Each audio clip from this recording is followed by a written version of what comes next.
Where's that?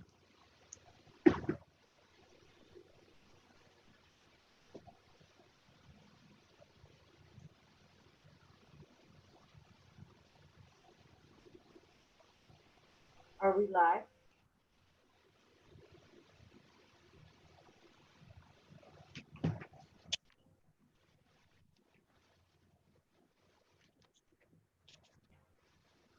And I think Dawn is just going to be with us in a minute. She's just connecting now.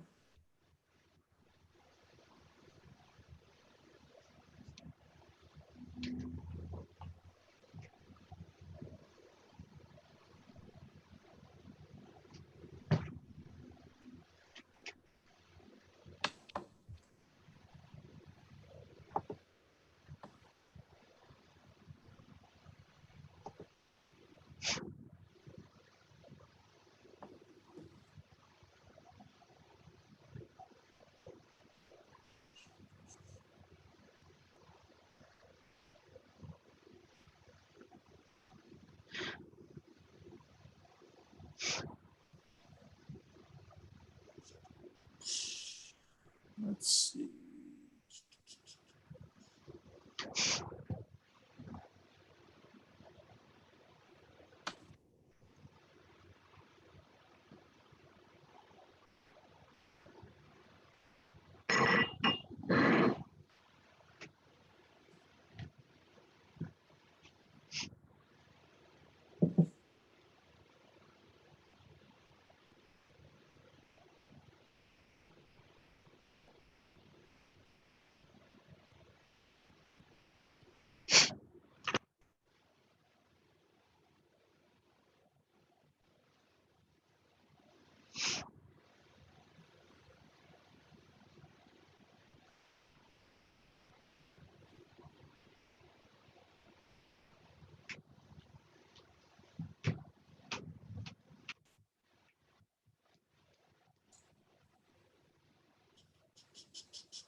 Okay. All right. And while Dawn's connecting, we're just going to get started here since we're new at a few minutes. If that's all right. So will everybody please rise for the Pledge of Allegiance? I pledge allegiance Pledge allegiance to the United States of America, Republic, and to the republic for which it stands, one nation, under God, indivisible, with liberty and justice for all. All right. Thank you all. And Julie, could you call the roll, please?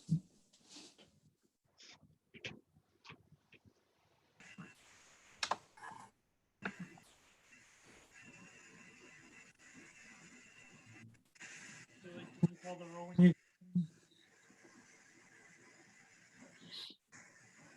Julie's on mute. Yeah. There we go. There we go. Dawn Bouquet, She'll be with us in this. She might Okay. Brian Carso, Here. Jessica Decker, Here. Jack Fisher, Here. Corey Homer, Here. Pam Lutfi, Here. Jack O'Leary, Yeah. Tricia Sheehan, Here. and Rosemary Walsh. Here. And Dawn Bouquet. Thank you. Hey, Dawn. All right. Good to go. All right. May I have a volunteer to read the mission statement, please? I'll do it. Delaware Valley School District, in partnership with our community, stands committed to maximizing student potential, fostering lifelong learning, and promoting responsible citizenship. Thanks, Jess. May I have a motion to adopt the agenda? Motion. Second. Any discussion? All those in favor say aye. Aye. Aye. Any opposed? Hearing no objections, the motion carries. Now on to the presentation portion of the budget. We'll and Bill to give the budget presentation. Is that what we do?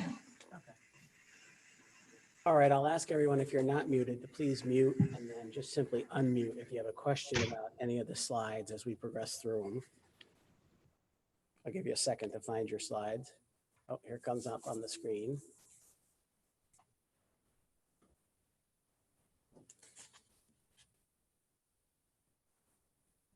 Okay, we'll get started. First page just shows the date of the proposed final would be adopted tonight. And then the actual final budget adoption would be at our regular meeting on June 18th.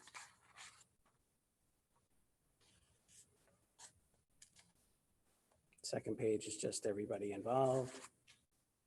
Third page is enrollment.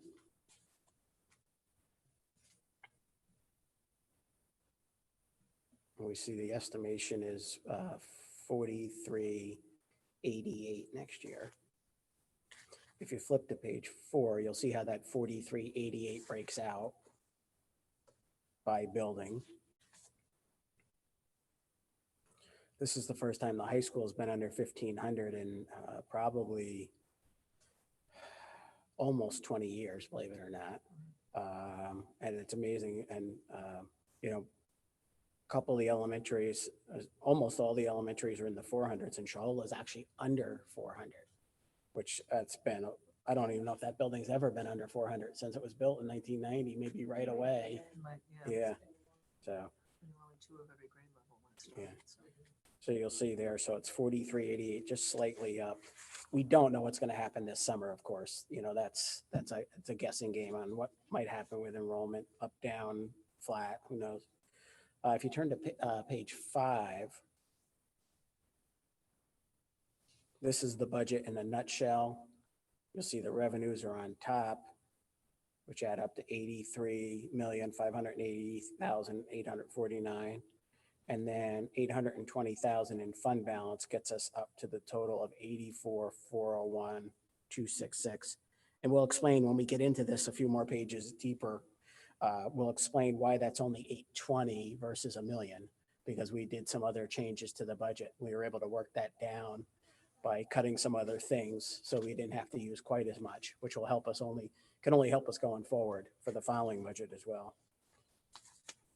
If you turn to page 6, you'll see the millage rates over the last 12 years. So with a 0% tax increase, of course, the millage rate will stay at 113.85 again next year. Page 7 is the summary of the revenues. And I'll turn it over to Bill. He's going to do the revenues, and then I'll come back when we talk about expenditures. Good evening. This is a summary of the revenues in a pie chart style. You'll see that the local revenues represent almost 58%, state revenue about 39.5% or 39.5%, and federal revenue 2.6%. The next page is just bar graph style, but with the same data.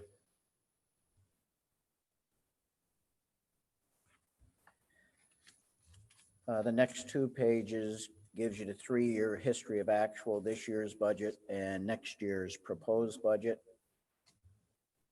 And we will go into more detail about some of the changes from budget to budget as we go through more pages here.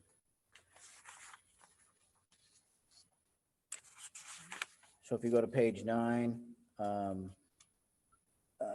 all of the things that are included here were items that we had talked about at the work session last week.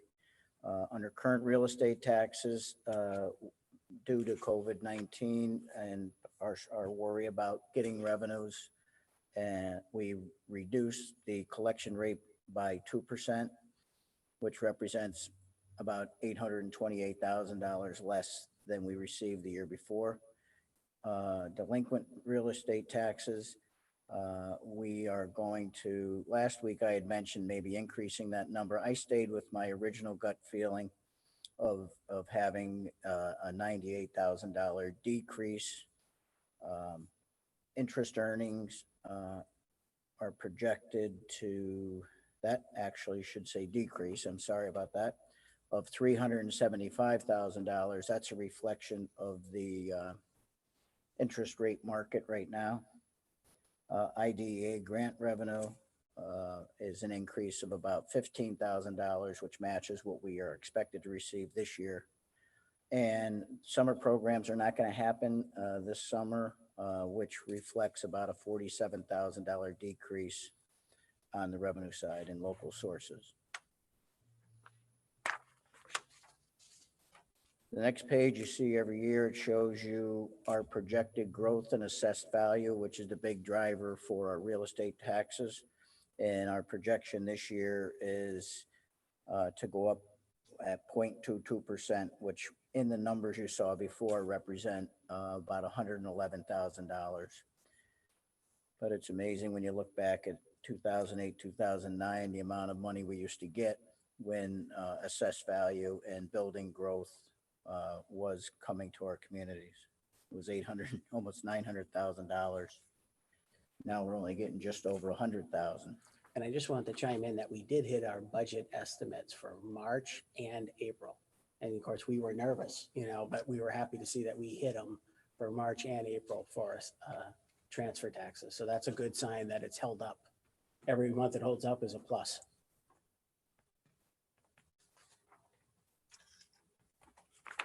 Okay, page 11 shows the actual collection rates through the year. And I put more years on there because I know the question came up during the last recession. So we put those numbers, and you can see back then they did not go down more than 1% during the recession. However, this could be a different looking situation this time around. So that's why we are starting with a 2% reduction in the collection rate from what our current year was. So we're going from 92.79 down to 90.79 in this budget. Page 12 are state resources. What we did here under the basic subsidy, and you'll see that I have asterisks on the first four revenues here. We are using Governor Wolf's proposed Commonwealth budget that he put out in February and March. Basic subsidy plus 106,000, special ed 93,000, career and tech ed 42, pre-K counts 9,500. The asterisks, double asterisks on the transportation reimbursement is per Act 13 of 2020. We are to pay our contractor. If we pay him for 180 days, we will be reimbursed for 180 days. Not the 130, was it or so, that we got in. And that was put into law, but we can renegotiate certain parts of the transportation contract. And that's to be determined by some legal decisions, et cetera. And the final item there is, I mentioned last week that since we refinanced some bond issues or plan to, the reimbursement that we get because we paid less in principal and interest, we get less reimbursement. I'm projecting that at $43,000. The next page is it's a revenue increase. However, it's basically, it is because the higher expenses for wages, Social Security on wages, and the retirement expense on wages. Total there is estimated $149,000 increase. Under federal revenues, we talked last week that we are planning on receiving. Again, we're not positive as far as what the state may do with these funds or supplant them or supplement them, but we're hoping not. But the Federal CARES Act has Delaware Valley slated for $480,000. We may have to share some of that with non-public local. So I projected $475,000, and I'm projecting $15,000 increase in impact aid. Page 15 is the They did confirm that the SLATS money allocation is going to occur. The allocation for Delaware Valley is $2,988,000. Each year, we project how much we are going to give back, but when the tax bills go out, there's an actual amount that are on the tax bills. So we got to track that from an auditing perspective, and therefore we add 30,000 to that we need to give back to the taxpayers. So that's $3,018,000. They give me each year at this point in time how many homesteads and farmsteads there are as of May 1st. That be the homesteads 7,986, farmsteads 17.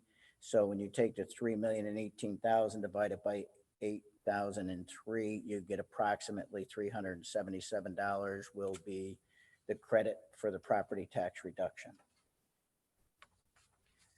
The next page, they give me an average homestead assessed value at the assessment. This is assessed value now at $27,340. And therefore the tax bill would typically be about $3,100. The credit has been for all these years now between $360 and $380. So year to date, since this program went in, the taxpayers received $4,852 of a reduction in taxes through those years. Any questions on the revenues before I turn it over to John on the expenditures? Thank you. Okay, now we're on slide 17, and that shows you the pie chart. Just to highlight some of them, regular education is roughly 47%. Special education is roughly 13%. Pupil personnel services, which is other things like social work, gifted, guidance, things of that nature, is about 4.25%. Administration is 6.69%. Operations and maintenance is roughly 9%. Student transportation, 4%. Student activities, 3%. And debt and fund transfer is about 3.5%. So they're the big items. There's some smaller ones like technology, 1.5%, business office, 1.1%, things of that nature. But that gives you a pie chart idea of instructional costs. On to page 18. This is where you'll see the breakdown of the major functions inside the budget for instruction. Page 18 starts with the 1000s, which is our instructional code. Page 19 is the 2000s, which is our support services. And that continues on to page 20 also, the 2000s.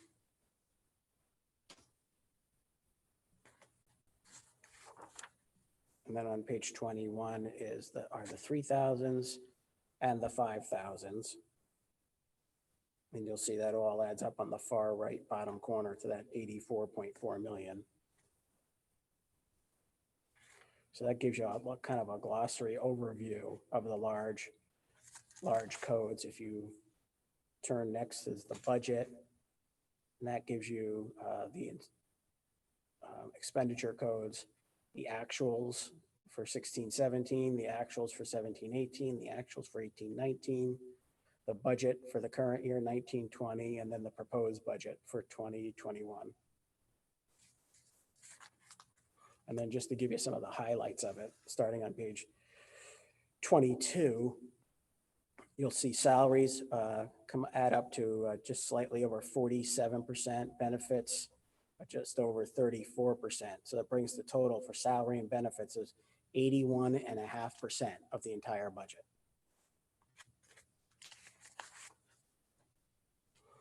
On page 23, these are the projected salary increases as per the contract settlements. Professional staff, 763,000, additional credits, 135,000, increases in co-curricular salaries, 35,000, classified staff, 200,000, administrative, 109,000.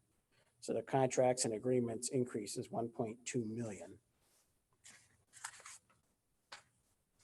Page 24 are some of the things we did to reduce salaries as we tried to balance the budget. We trimmed professional salaries by $455,000. That's a combination of replacing a veteran higher paid teachers with lower paid teachers, not filling certain positions. And you'll see right there, we didn't fill 2 elementary positions, and we cut a phys ed position from full-time to half-time, in addition to that breakage between retiring salaries and new salaries. So that's 455. We netted out about 7,300 in support staff reductions. With the administrative reorganizing that we've been doing over the last couple of months, gearing up for this summer, we're going to save 51, almost 52,000 on administrative salaries. We're going to save about 70,000 in co-curricular and summer activities. So overall, it was a decrease of $584,000 in salary reductions on this page. On page 25, I'll turn it back to Bill to talk about benefits. Okay, under benefits, the retirement has increased $278,000. Health insurance, as we discussed last week, we are keeping that flat with the idea of utilizing the reserves that we have at our health insurance trust of approximately 1.1 month worth of our expenses that it was projected. Workers' compensation, the final insurance quotes haven't come in, but early indications a couple months ago were about a $40,000 reduction, and Social Security, which is a factor of wages, increase of $44,000. Total employee benefit increase of $282,000. The next page are just a snapshot of some of the reductions that we made in other areas. Conferences, $15,000. Copier cost, about $27,000. State and national, thank you. I was going to say federal. I got money on my mind. 38,000. We redid our work order software, saving $17,000. Board and legal expense, $10,000. Superintendent business office, tax collection and staff development, a $32,000 reduction. The school budgets that when we presented that to you about a month ago or more, $12,000.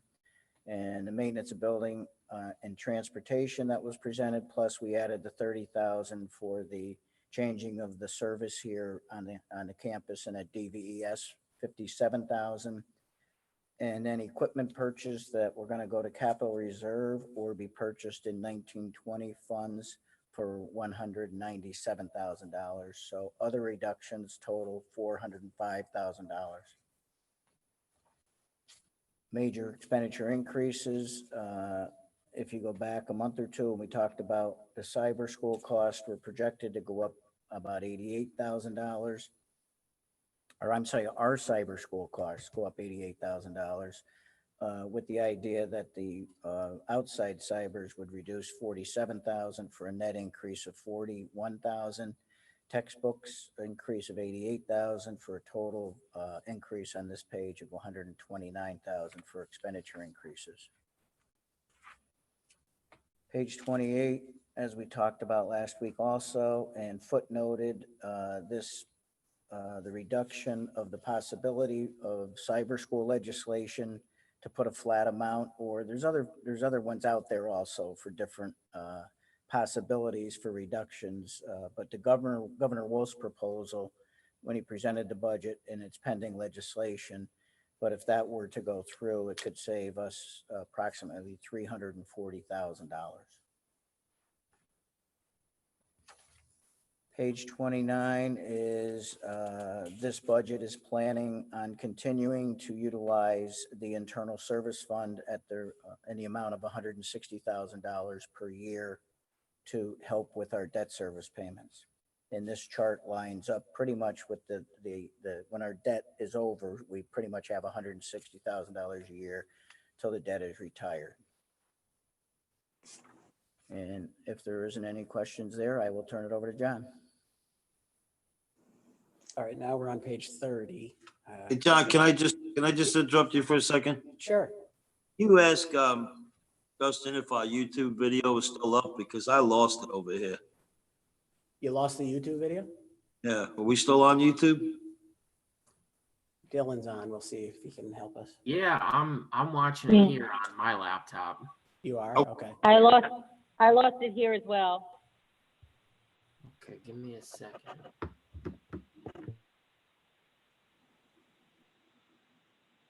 You guys may want to try to do it again if he's still getting it and you're not. You may. Yeah, I've tried to refresh it like 4 or 5 times and I keep getting, so I just didn't know if the public was getting it or not. Mhm. It was emailed to the board and just for the public, this will be on the website tomorrow morning.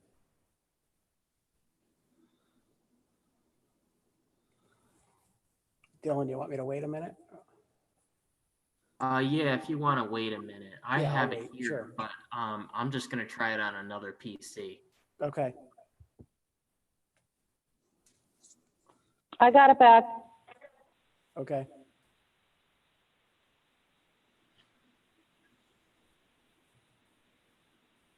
I also have it back here as well, and I have it Okay. on second PC. Okay. Okay. I got it back. No, I just lost it. Yeah, I was just gonna say, I just lost it too. They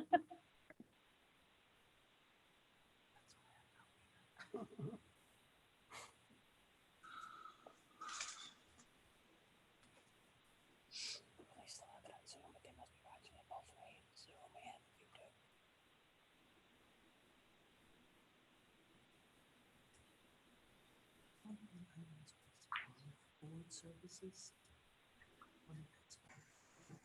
I just got a text from someone who's watching and said they haven't had a problem with dropping it, that they've been able to follow it the whole time. So Oh, I'm not good. sure, maybe it's just certain people's connections. Okay. Oh, that's good. Okay, then. You're good now, Jack? No, I'm not, but as long as it's getting out to the public, that's fine. I just Okay. want, Yeah, sometimes when you're Yeah, doing the Zoom and the YouTube, you stress the internet sometimes. Guys, I stopped the stream and I restarted it. I have it again. If it acts up again, I can try that again. Okay. I don't know if it's a YouTube problem or an us problem. Okay. So I'm just gonna check a couple things quick. You want me to hold or do you have it live now? I have the PDF, so you're good to go as far as I'm concerned. Yeah, and I currently have it live. If for Okay. whatever reason it does die again, it is on YouTube that the public can watch it again later. Okay. Okay, good. All right, so we'll go back to slide 30. We call this the Bill Greenlaw slide. He used to love this when he was a board member here. So he gets his 5 minutes of fame every year when we do this slide. And what this shows is that if you pay attention to the bold at the bottom, the increases in the Social Security COLA since 2007, 2008 through this year, Social Security has gone up, the COLA has gone up 25.78%. The CPI, the Consumer Price Index, has gone up a little more than that. It's gone up 27.39%. The maximum we were allowed to raise taxes every year was actually 55.35%. So 25.78, 27.39, 55.35, but we've actually only raised taxes 15.13%. So it's dramatically, it's almost 4 times lower than it could have been. And it's 12% less than CPI and 10%, more than 10% less than Social Security. So that's always just good information to have. If anybody ever complains about certain things, here's the facts. On page 31, this is the cost per pupil for all the districts in IU 20. And we're happy to say that we once again regained our crown of having the lowest cost per pupil of all the school districts in IU 20. We normally are either lowest or second to the lowest. Most of the time, we're the lowest per pupil. We used to call this the Chuck Pike slide because he hated this slide, that we didn't spend more per pupil. I was telling Mike Sullivan from Pike County Economic Development the other day, talk about the best bang for the buck. We have the best results academically, but the lowest cost per pupil. So that's a win-win. And then this is the page 32 is the Bill Hessling Memorial page. But he added another disclaimer. You know, he has his long list of all the things that can fluctuate and cause things to change, particularly between now and when school opens on August 31st. But we have a new first item listed there, the COVID-19 pandemic considerations. And I said to him this morning, let's just hope we can take that off next year. And we're not still talking about this when we do budget next May. So, questions from the board about any of those? If you want us to go back to a slide or anything you want to ask about. We tried to keep the presentation itself to look as much like it has in other years so that people understand the flow. And when they look at it online and they want to compare it to prior budgets that are up on the business page or the budget page, you know, they can, when they flip from year to year to year, we want it to look as consistent as possible so people know what they're looking at and comparing apples to apples.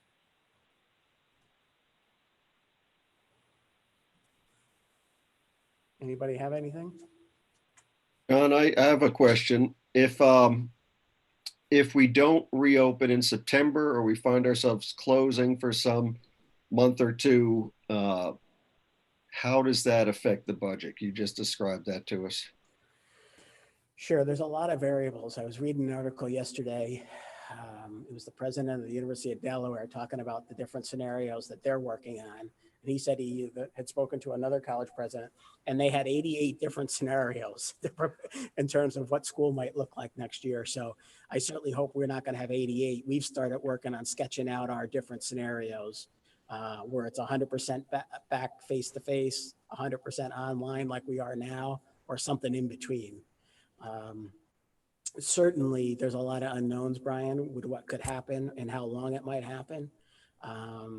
This year, with the Act 13 that was passed by the Pennsylvania State Legislature, that guaranteed salaries for the remainder of the year for all the employees, and that expires on June 30th.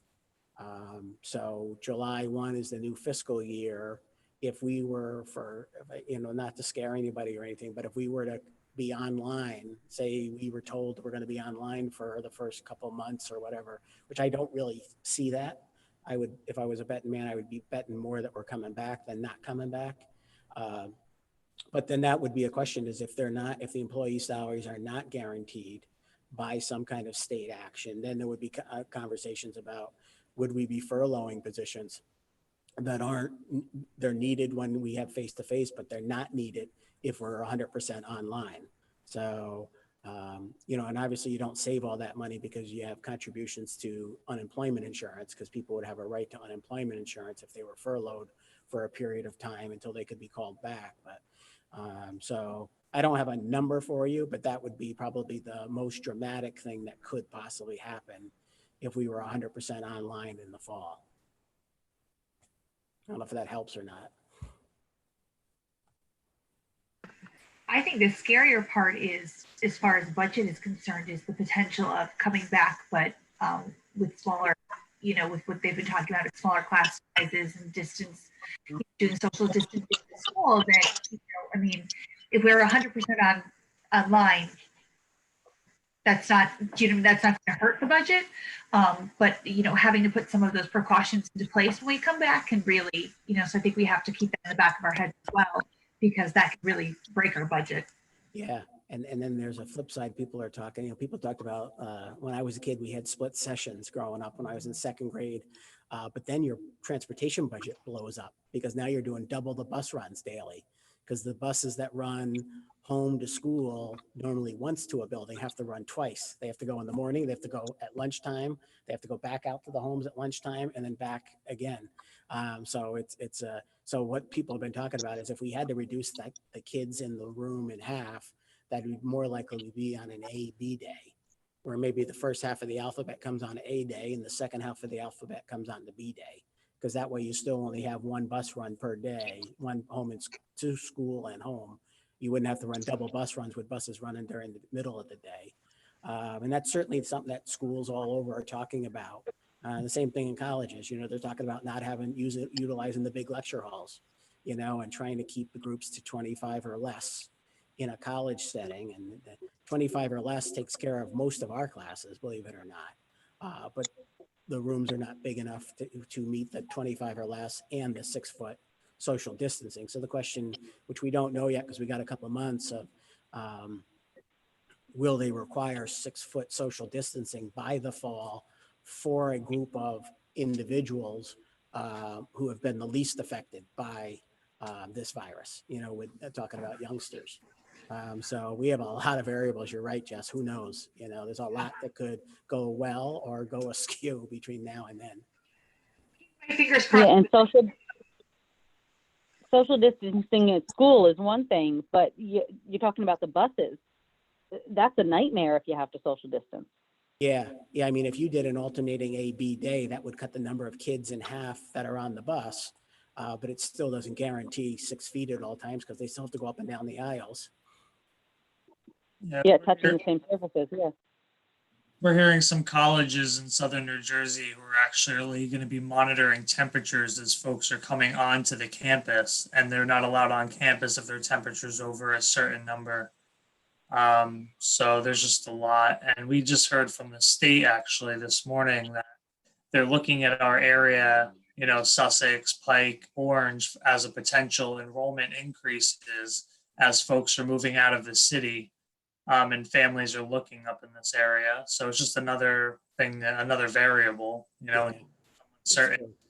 And regarding the temperature, I've seen protocols for different school districts that they're drafting now where they will ask the parents every single morning to take their children's temperature before they put them on the bus as a precautionary measure. And so that you don't bunch all the kids up near each other waiting to be have their temperature taken by the nurse when they get in, because they're going to violate all the social distancing. So the divide and conquer, where having the parents help us would certainly help with that. But yeah, Corey, in terms of the enrollment, it's really an unknown. We don't know. I mean, we had the surge after 9/11 and we certainly could have it again. Yeah. Just one quick question. So I know that you said that that act is expiring on June 30th. Is there a possibility of something like that coming into play again and us being in sort of the same situation, or are we protecting ourselves in this current budget so that something like that can't happen again? Well, we haven't heard anything from the legislature. I think they looked at it as a temporary fix, but they also are, I think it's less likely that they would approve something like that for next year because they're in such a financial bind. And ultimately, they provide a lot of money to us. So I don't know if they want to commit that kind of funds again. I think they're going to count on us to have to make those decisions about staffing. And then of course, if we do the appointment of positions by season, that also helps too, Okay. I just wanted to clarify. John, I had a question. Well, first of all, I want to thank you and Bill and staff. This is an excellent job you've done under very difficult circumstances. So congrats on it. I did have a question on, will we be extending the due date for taxes like the county has done? Can you say that again? Will we be extending the due date Oh, and the discount date for taxes? I think the county went 4 additional months to pay this year's tax. The discussions I've had on the good news for us is a lot of schools send their tax bills out July 1st and had their, and then you have to give 60 days till discount. So they were trying to move back their discount period a month from August 31st to September 30th. We have traditionally and always have, the tax bills don't go out till August 1st.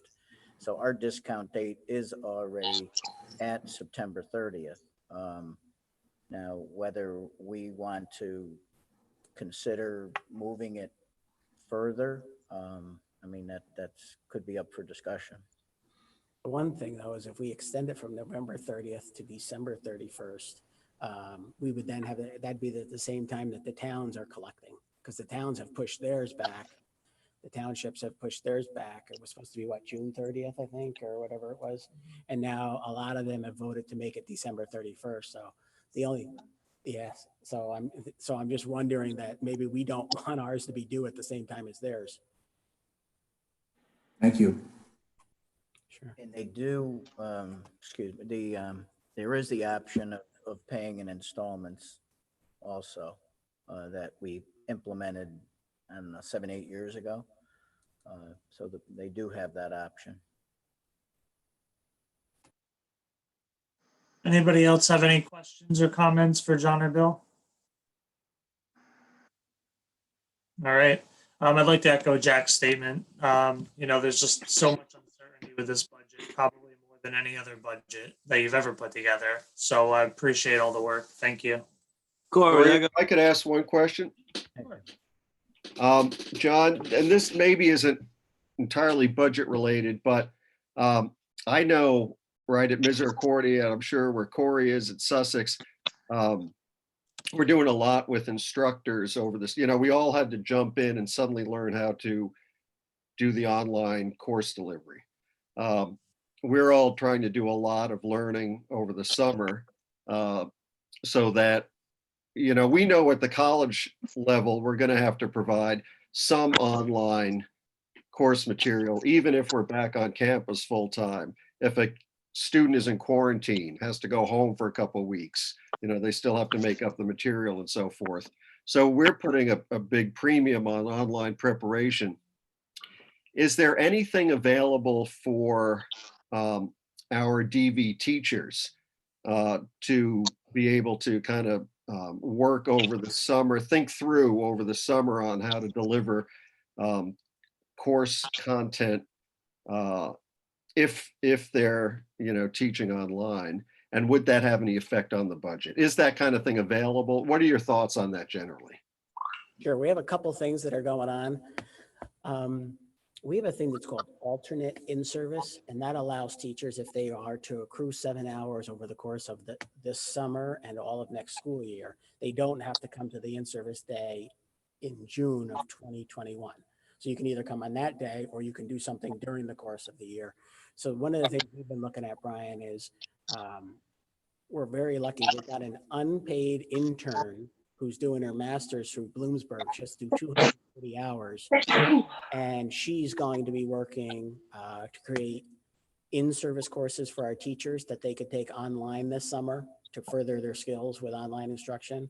And she's also going to be working to put up how-to videos and tutorials, both to help teachers, tutorials to help students, and to help parents, that we're all going to try to load those onto our new website this summer. So the long and short of it is, teachers that want to learn more about how to be more tech proficient, we're going to have in service. It won't cost us anything because our instructor will be free, and they'll accrue hours and get the time off next June. The other thing is we're going to try to do some things this June with our staff to have some conversations about the transition from K to 1, from 1 to 2, from 2nd to 3rd, and so on, and have some vertical articulation meetings in June while they're still on the clock about what things do we need to do for kids in the fall, things they might have missed, or things that need to be gone over as part of a review from being online for the whole 4th marking period. And then another thing we're working on is we have a teacher who's doing an internship for her administrative certification. And I had a long conversation with her today, and I'm going to have her work with teachers on how to take these lessons that they've done on the Google Classroom and how to be able to share them with everybody that teaches the same course or the same grade level, so that we can populate Google Classroom with all these resources that teachers can share, so they don't have to reinvent the wheel. If God forbid we go back online again at some time next fall, say something happens and we have to go online for a couple of weeks or however long. So we're doing all these things to try to populate the Google Classroom system that we use with as much stuff as possible. So will it cost us any money in the summer? No, thankfully we've got a couple interns who will be doing a lot of the legwork for free, and we'll be working with our teachers in June. And then if teachers want to learn more about whether it's Google Classroom, it's Zoom, or some of the other things like Flipgrid or any of those, or Google Meet or any of those devices, they can take classes this summer and it won't cost us anything. So that was a long-winded answer to your question, but it was a good chance for me to kind of tell you all the things that we're trying to put in the pipeline, because we don't want to go backwards now that we've become so much more tech proficient. We want people to encourage them to start incorporating that into their program. Yeah, I appreciate your answer. Thanks, John. Sure. Sorry. I also got an email. ESU and IU20 are collaborating this summer. They have an online instruction endorsement program. So I don't know if the other teachers, if you've sent that out to the teachers as well, but those are some opportunities for them to get some continuing ed credits. Obviously, there's a cost involved for those, but if they're looking, if they need Act 48 credits and so forth, that might be something that they might be interested in. And it looks like a great program. Yeah, we sent that to our teachers. And the other neat thing about it is if you are an ESU graduate, 2 of the courses they're going to run this summer about online instruction are going to be totally free to ESU alums, which we have a lot of teachers here who are ESU alums. Oh, that's nice. So we That's sent really that out. nice. I don't know if it was last week or the week before, and Yeah. people are jumping on it. So some will have to take it for pay because they're not an alum, but there's a lot of people already. I think I've already spoken to 5 or 6 people who are alums who are taking both of them for free, which is really nice. Billy loves that, Jack, did you have a comment? Oh, Yeah. Larry? I had one question for Bill. Bill, if you could just write down this number. Last year, we had 113.85 mils, and the budget was 84,060,228. And when I look at this one here, this year, we still have the 113.85 mils, but the overall budget is 84,401,266. So is that, what am I missing there? Am I making a mistake, or are we taking out 341,000 out of unassigned fund balance too much? Are you talking revenues or expense? Well, total budget. Well, and the revenue side. No, you we got your dropped- revenue of 83 million, and then you're taking out 820 out of the planned use, but the total budget is 84,401,266 this year, and that's just more than it was last year by 341. So how do we get there? Because I'm just a little confused on that. We're not raising taxes, we're getting the money elsewhere. Well, 800 and, the 800,000 that we're planning on using from our unassigned fund balance would be part of that. The 340,000 reduction in the cyber charter school. I'm on some of the slides that I believe when you got cut off, Jack, but we made the cyber charter school legislation, if it goes through, will save us 340,000 on the expense side. There was expenditure reductions for over 400,000 from the list on page 26. Okay, I got all of those, Bill. It's just, Okay. when you go back to last May's approvals, it's printed out as 84,060,228 with the 113.85 mils. This year's approval that we're going to vote on tonight is the same millage, but now the total is 84,401,266. So I don't know if that's a typo or. I mean, the numbers are the numbers. The other one is that I don't recall exactly what the health insurance went up the year before, but we are planning on taking $1 million out of the health insurance trust. Okay, I understand you're doing different things, and maybe I'm just confused here. Yeah, I But- think what it is, Jack, is it's a combination of a bunch of things, but what you're saying is the budget went up, but the tax rate didn't. What made up the Right. difference, right? Exactly. Yeah. So what happened is you got a couple variables. We're using the 820 and fund balance, which we normally don't use. And then you have the extra money we're using for EBTEP. So that gave us an infusion of money, but it's too much. If you add it all up, it's more than the difference between last year's budget and this year's. And then you start backing out the revenues that we reduced. And then eventually when you put those contributions in and then you back out the revenue reductions, it should all flush out that the taxes stay the same because we're not getting any more tax dollars in current taxes. But that difference that you see between last year's budget and this year is a combination of pluses and minuses between this year's surplus, extra EBTEP on the plus side, and then the negative side is we reduced the collection rate, we reduced some of the other things. So it's an ebb and flow. But that's where that, you're right. That's why it doesn't, it kind of blows your mind that how can the taxes be the same but the budget go up? And that's why, because some revenues went down and then we put extra cash in to offset them. Well, I mean, the millage rate is going to stay the same, which doesn't make sense because this total budget would represent more mills then. You know, Well, at what 300,000 happened is the millage rate's the same because the tax rate's the same. So we Right. had to find that difference in budget somewhere else because the budget went up, but we don't have any new taxes. So it had to go up somehow else. How else did it go up? It went up by using, using the unassigned fund balance, using more EBTEP money, stuff like that. So the millage rate goes with your taxes. If we aren't raising taxes, the millage rate doesn't move. So that jives. The question is, how come the budget is different than last year?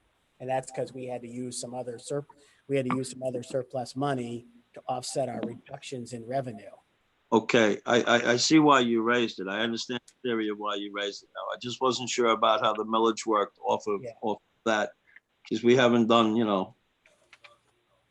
we talked more. Jack, if I might, if we look at the revenue list, which is on the budget we were given, last year's local collections were estimated to be 49,768,000. But right. this year, the same millage is only generating 48,434,000. So even though the millage is staying the same, we're anticipating collecting less. Now we have increases on the revenue for the state and the federal, but that one number going from 49,768,000 down to 48,434,000 is really what's going to happen to our local economy. We're anticipating them not being able to pay as much this year, even though the millage is the same, the collection rate is going down. I guess, Jack, my real question then is going to be, I mean, that's almost 0.75% of a tax increase, the difference to $340,000. So we're going to have to play catch up with that next year. Absolutely. That was my concern. Yeah, and that's when you'll have to have the conversation about, okay, this year we were able to do some things with EBTEP. Because we had unusual circumstances in the spring, our surplus is a little higher than it normally is.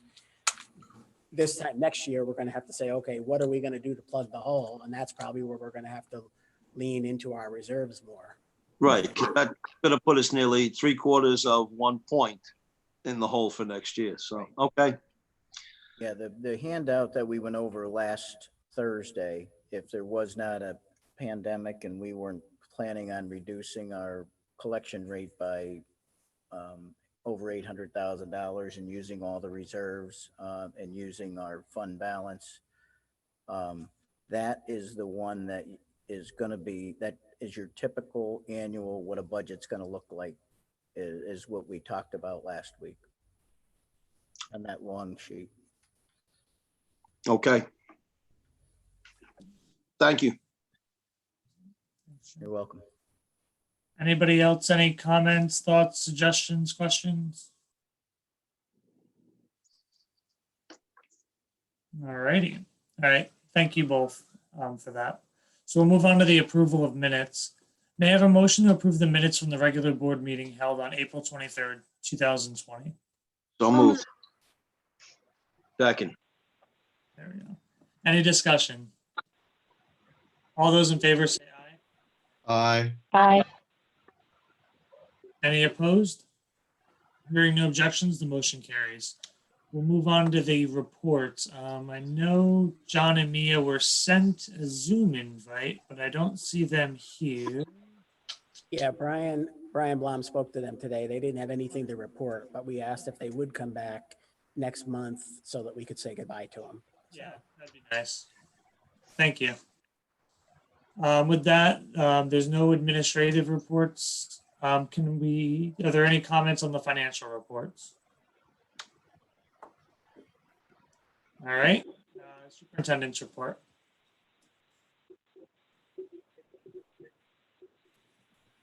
Sorry, I thought you said attendance report. Sorry. The elementary students have been collecting their things this week. It was Tuesday night, Wednesday night, and tonight. What is done is because the elementary kids have their stuff in desks in their homerooms, and then some of the older kids may have some items in their lockers. We had our staff bag everything up, and then they came at designated times by grade level to pick up all their items. We did not do that on the secondary level because everything is locked securely in their lockers. What we'll do is when the time comes that we can allow secondary kids to come, they'll be the one to unlock their locker. Their lockers haven't been unlocked since March 13th. So everything is just the way they left it. And it's their responsibility to take everything out of their locker because I don't want to hear, I had an iPhone in there. I had a 46-inch TV in there, you know, all these things. Imagine what they smell like right now. Oh, yeah. Exactly. So everything is still locked up just the way they left it. And we want them to retrieve their own things. It's just safer from a standpoint when you're talking about 2,500 kids and God knows what they left in there, like a bologna sandwich or whatever. But so in June, that will happen. The kids will have their chance to come back in June before the school year ends to empty their lockers. Right now we won't because we're still stuck in the red phase. We haven't transitioned to yellow yet, but they will get moved. Prom has been canceled because we can't have a prom unless we're in the green phase. And we're nowhere near green right now. So, and Kalahari was worked with us. They tried everything under the sun, even if it was just a night at the pool, at the indoor pool, but they couldn't get the permission to have a couple hundred kids, even in that vast space, because it's an event with more than 25 people. So they couldn't get that. So Brian Blom and Nicole Constantino have been working with the senior class officers and the student council officers to plan an alternative graduation. They're having a meeting again via Zoom tomorrow, so I don't have anything to report to the public tonight, but probably by tomorrow or Monday, we'll be able to announce our plan of how kids will get their diplomas and have pictures taken and things of that nature. So they just have to, everybody has to sit tight another day or two to find out about that, because we'll have a whole coordinated plan for high school kids of when to return their books, when to return their Chromebooks, when to pay any fines, when to pick up their yearbook, when to pick up their cap and gown. So it's a big orchestration, but that news will all be coming soon. Our school offices, as soon as we go to yellow, our school offices will be open for the public if they need to come in. Of course, they have to wear a mask and stay on their side of the counter for 6-foot social distancing and things like that. But our administrators and our secretaries will be back on June 1st.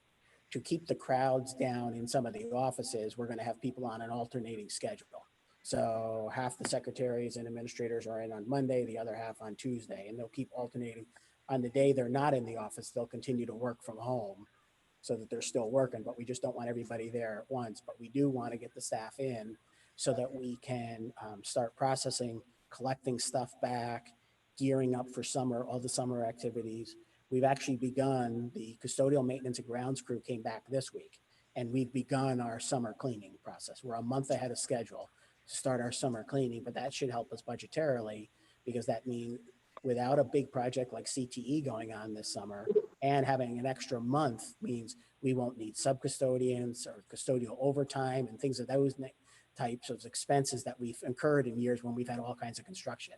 So we're already trying to squeeze next year's budget with some of the things we're doing. And then finally, there was someone that asked me a question about what does CTE look like? What does career tech look like when we're in a pandemic? So Jimmy Mitchell, if you're on, can you just tell us a little bit about what CTE is doing? Sure, John. Thank you. Great question, by the way. It's a great question in these times. I had a conversation with Dr. Blom along with our regular CTE meetings. And just to give you a quick summary, first of all, our CTE teachers did have a pickup date for their students to pick up any materials or equipment that they may need at home to do any projects or activities. Just to give you some examples, Mr. Fitzpatrick, our building trades teacher, he is doing a small house model with his kids. They're building a small model of a house, and he's actually getting regular updates through a Twitter account. Mrs. Farr in early childhood, she's Zooming with their kids multiple times each week, working with them. Mrs. Coyle with our health occupations are doing hands-on practice work from home with her kids. Mrs. Engel in marketing are continuing to work on their interview skills. And we actually have some Zoom interviewing going on with a number of our administrative team members that are going to be helping with those mock interviews with her kids. Actually, next week, we're going to be doing that. Also, our co-op kids, if they're able to work, if they're in a situation where they're able to work, they are still working, which is a great thing. And finally, Mr. Neosi has been putting up that's our food service teacher. He's been putting up videos of some simple recipes and having students cook, obviously, being considerate of any cost and difficulty. But he's been gotten really some positive feedback from the kids doing that. Dr. Blum also mentioned to me he's getting a number of photos that'll be coming up on the high school website real soon. That's all I have.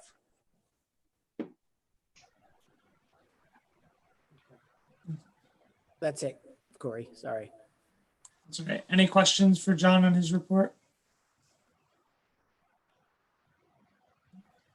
All right. Moving on to the treasurer's report. May I have a motion to accept the treasurer's report? So moved. Second. Is there any discussion? All those in favor say aye. Aye. Any opposed? Hearing no objections, the motion carries. May I have a motion to accept the bills for payment, which include the general fund, cafeteria fund, and capital reserve fund? So moved. Second. Is there any discussion? All those in favor say aye. Aye. Any opposed? Hearing no objections, the motion carries. May I have a motion to approve the personnel items, including resignations, appointments, requests for trial, or requests for extension of bereavement and change of status with retirements accepted with regret? So moved. Second. Is there any discussion? All those in favor say aye. Aye. Any opposed? Hearing no objections, the motion carries.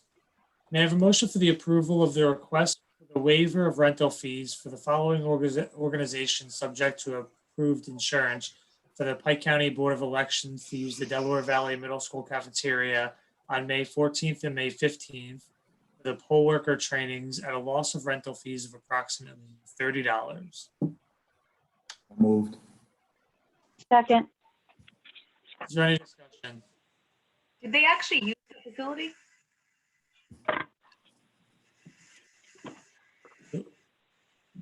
Tonight, right? Are they, okay, I wasn't sure if they were actually doing it live or.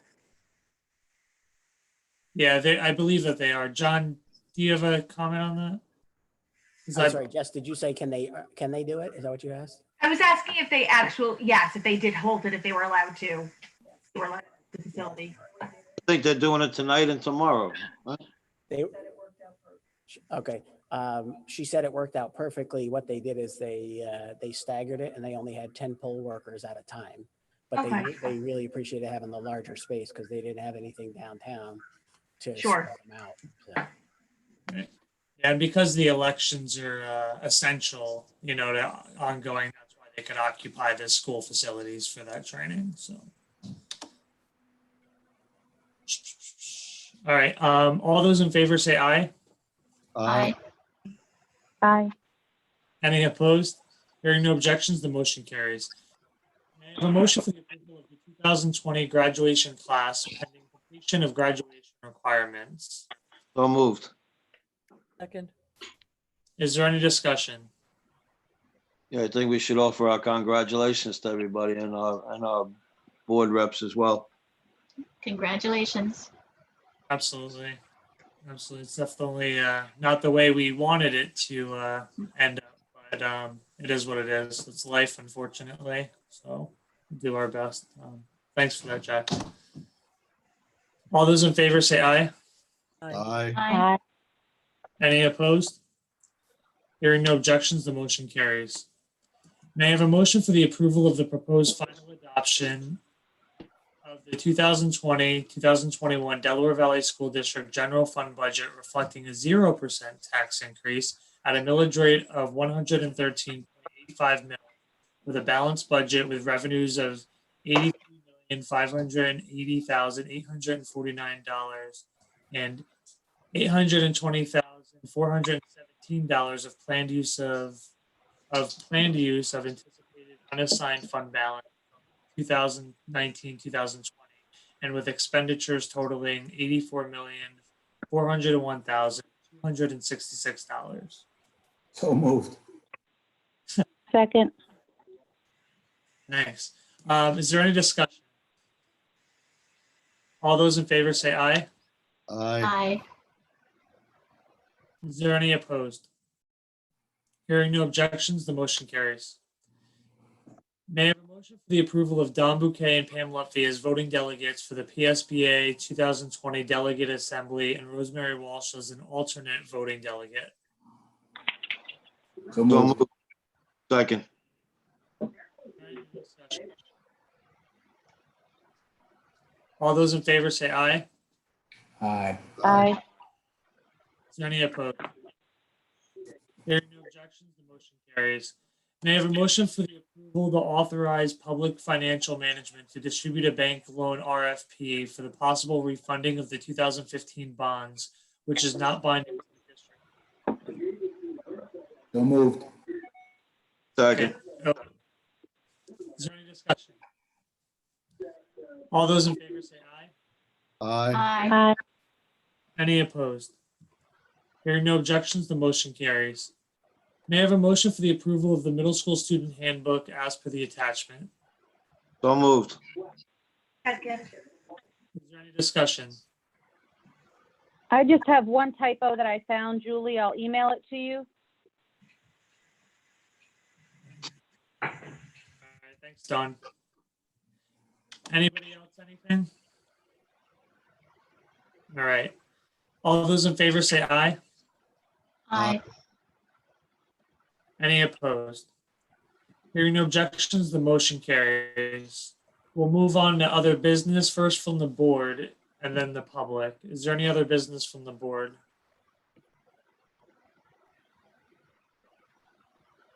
Nothing? All right. We have. Do we have any? Public? Sorry, Corey, I didn't mean to cut you off. No, that's fine. I was just going to ask if there are any public comments. There was a question that said, how would doing split sessions where kids are doing every other day affect the requirements of the 180 days of school for students? And we wouldn't do an A-B schedule without permission from the state. You know, that would be a requirement. In fact, they'd probably be the one that makes us go on an A-B schedule as opposed to an everyday schedule. But we would have to either get permission from them or be mandated by them to do it.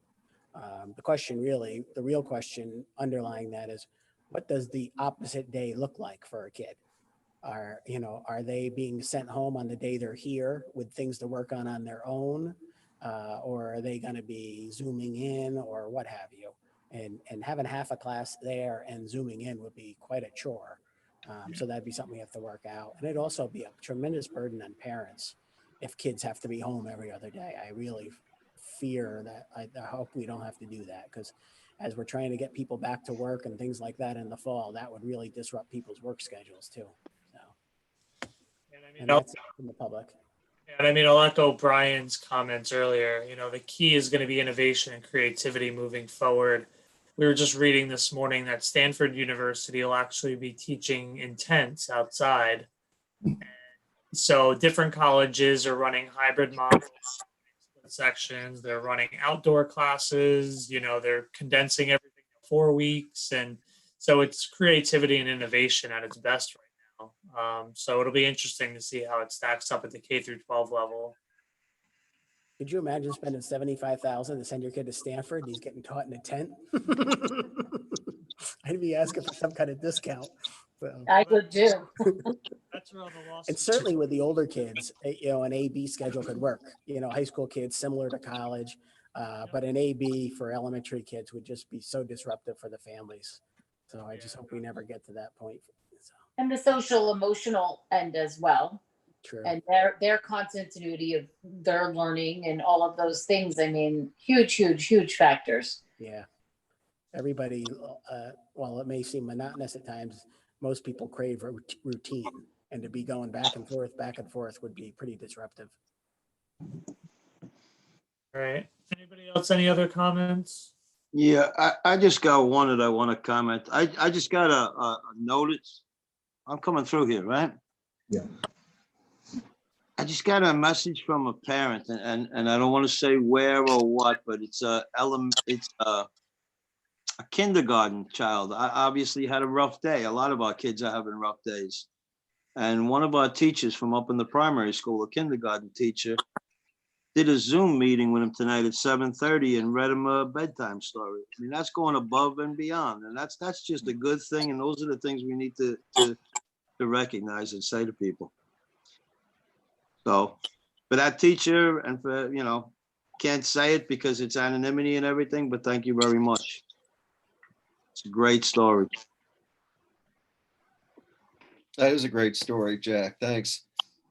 John, one question. I know, we're all dealing with uncertainty like we've never dealt with it before, but just with PDE and the state and other superintendents, can you just give us a sense of kind of a timeline as to how decisions are being made and when we might see what the shape of the fall semester will look like? Sure, I could try a little bit. Our statewide organizations have put together a reopening task force. The School Boards Association, the business officials, the superintendents, the Principals Association, the Rural Schools Association, the PIAA Athletic Association. I think there's 8 or 9 of our groups, and a bunch of us were chosen, and I was chosen to be part of the task force on behalf of the superintendents. And what we're doing right now is trying to come up with plans of what does school look like in the fall.